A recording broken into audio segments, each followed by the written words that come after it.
Magandang araw. Ako po si Mark Lester Virat. Ito po ang aking daily devotion.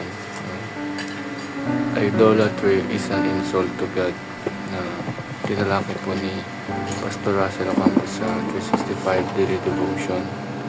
Ang Bible verse po ngayong araw ay mula sa Isaiah chapter 30 verse 20 to 22.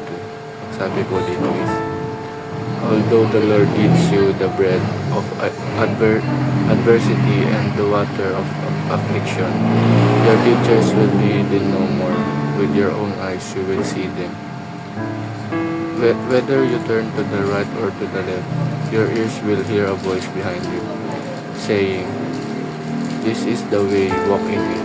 Then you will desecrate your idols overlaid with silver, and your images covered with gold. You will throw them away like a menstrual cloth and say to them, "Away with you." First teaching ko ngayong araw ay lack of trust in God leads to sin. Pag tayo daw po ay nawawalan na ng tiwala sa Diyos, tayo ay maaaring makagawa ng kasalanan na makakapahamak sa atin. Ayaw ng Diyos na mapahamak tayo.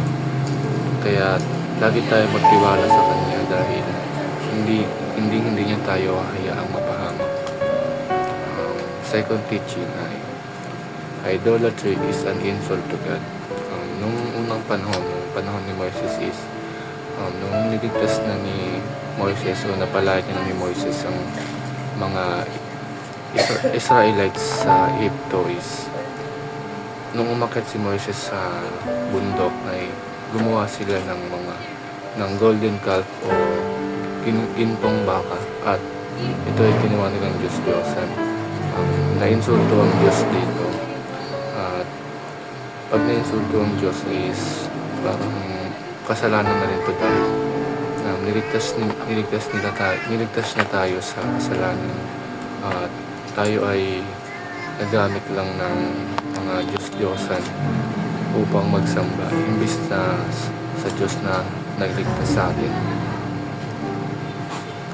God afflicts and guides. Pag tayo ay nalalayo sa Diyos o hindi tayo naniniwala sa Kanya, ay bibigyan tayo ng Diyos ng isang pagsubok.